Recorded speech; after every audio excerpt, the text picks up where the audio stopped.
must cover that back pin, the 8-pin. Just going for some high revs, and lots of hook and takes it away very nicely. That's pretty much what Belmo's looking for. He's looking for that ball to hook back in very hard into the pocket, but hasn't quite got his distances right, but he's sparing perfect so far. Sheikh then working a strike from the first frame. That's not the best start for Belmonte, but not over by a long chalk this match. Well, it's a very short format, just 2 games. These guys are normally used to playing between 20 and 30 games each tournament they enter. This is just a short sprint for them, 2 games, but it's so important to get out in front and try and stay there. Build up that early lead. Almost exactly the same spare as was left by Belmonte in that first frame. Yeah, that ball just skidding on, not quite getting up in the back end. The last part, the last 20 feet of the lane is bone dry. That's where the high friction bowling balls dig into the lane and get bite and grip and rip back to the pocket, but that one just didn't quite make it.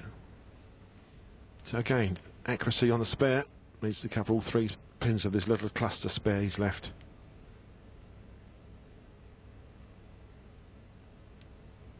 Oh, we just caught a little sight of the sticker that Badr has on his left shoe as he spares that one nicely. What's that all about, Cass? Yeah, Badr's got a little aid memoir on the left toe of his bowling shoe. Nice and relaxed, I think he said it is what he's written on there. Written in English. Just a little aid memoir for him. There it is. Nice and easy, that's what it says.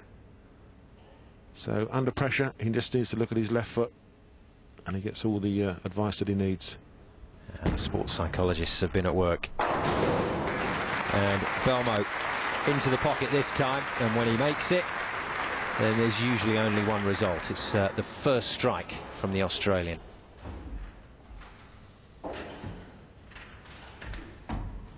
Yes, that's encouraging for Jason. He's hit the pocket first time and ripped the rack, so one assumes that he's now lined up and may well stay there, which will be interesting to see. Looking happy enough and relaxed. He's here to win, there's no doubt about that. 23 years of age, you just don't fear anybody. Badr coming off the back of that 7 spare. He's back into it as well. This is starting to warm up quite nicely now. Yeah, a bit of a double dump here on the lane. That one bounced off his hand. Didn't get it right, but the ball's in the right place. It's on the lane, it's rotated right up into the pocket and taken a strike. So in his eyes, that looks absolutely perfect. And he didn't want to make eye contact there, did he, with his coach, Mario Joseph, who is right in the front row of the audience. Yes. Knew he got away with it, and that's how things look after the first 3 frames. Very little to tell between the two. Belmonte just 2 pins down.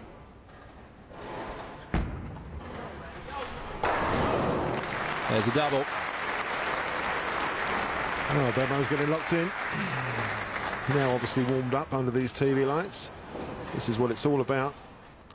585 revs per minute on that ball. Not quite breaking the 600 mark, but you can see the damage that ball does when it enters the pocket.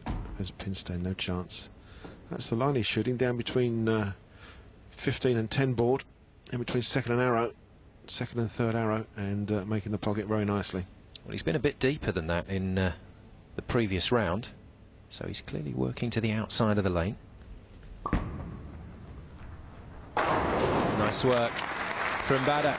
Got to spend a bit of time with the young man from the Kingdom of Saudi Arabia back in 2005 as he progressed through that World Cup tournament, and he's a real gentleman.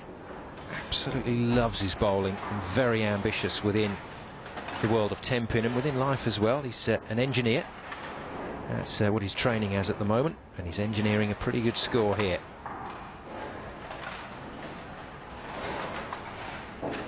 I understand Badr's actually going to live in Australia for a couple of years, going to university there, and will no doubt meet up with Jason and cross on the lanes somewhere at a tournament or the other. Great work from Belmo to turn that into a turkey. 3 strikes in a row then from the Australian. Yeah, a couple of low 5s there because Jason double dumped that one as well on the lane. bounced it off the hand, straight into the lane, 2 hits and hit the pocket as well, and that's why he's reacted like that. Wasn't over happy with the shot, very happy with the result. 3 strikes in a row. He's as honest as they come, isn't he? Jason Belmonte wears his heart on his sleeve. He started bowling at a very young age, and at 5 he had a league average of 117 with a high game score of 179. That's why he bowls with 2 hands. As Badr Sheikh turns his double into a turkey as well. These two matching each other strike for strike at the moment. But Jason unable to pick the ball up and bowl it single-handed, so 2 hands was the norm. And he actually rolled his first 10-pin bowl down the alley at 18 months of age. They start him young in Australia. Probably the reason why he's a 2-handed player. At that sort of age, the bowling balls will be much too heavy to carry single-handed. Oh no, problems. Absolutely, yes. That was almost a 2-8-10 split. The ball's hurried on down the lane. Only just made the head pin, although it was coming back into the pocket. It's left an 8-10. This is likely to be an open frame. Big split, and it is. Well, he takes his medicine, just accepting that that was going to be open. Took out one of the pins at least. And Badr now, if he can turn this turkey into a 4-bagger, he's going to be okay. Jason Belmonte once again with a bit of pressure in this game. Yeah, that's the only problem with this high rotating ball. If you're not in the pocket, you really don't break the pins up so much. You can leave yourself lots of nasty little splits and cluster spares. Well, it's not a problem for him yet. Our stats tell us that his last ball was through the 600 revolutions per minute. As I say, unfortunately, was not in the pocket. Badr to take the lead. Great shot. So. Oh, that's fantastic bowling. 4 strikes in a row. Takes advantage of Belmonte's open frame. And now there's daylight between them. See, the rev rate is 100 revs per minute less than Belmonte. He still makes the pocket and carries all 10 pins, so there's the difference between the two. You don't have to have those rev rates to carry pins as long as you're in the pocket. Those are the available maximums. 544 for Belmonte, 580 for his opponent. And Belmonte straight back into the pocket.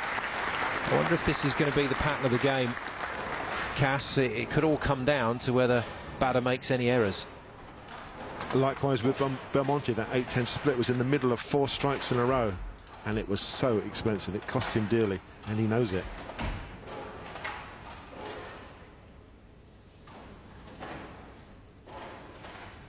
Well, there's his line over that 3rd arrow. So not quite as wide as he was going at the start of this game. He's come a little deeper, but he's having to make some changes. He's having to force the issue at the moment, whereas Badr Sheikh, well, he was looking keyed in. He's got a chance to spare this one. There's a chance to get that messenger across and take out the 10-pin. Pretty difficult split here. Left 4-pin stand, and it's the 2, 4, 8 and the 10 off of a ball that sailed out just a little bit too wide. The speed was quite high. Just didn't get his radar directed, and Mario Joseph, national coach of the Saudi team, looks on with great concern. This too could be an open frame, and he could well have let Jason back in the match here. Gave it a try, but only 2 pins, I'm afraid. Yeah, we're back pretty close again. 242 now, the maximum that is available to Badr Sheikh. 244 for Jason Belmonte. Well, Jason's been pretty consistent in terms of his speed. Just 0.2 of a kilometre deviation.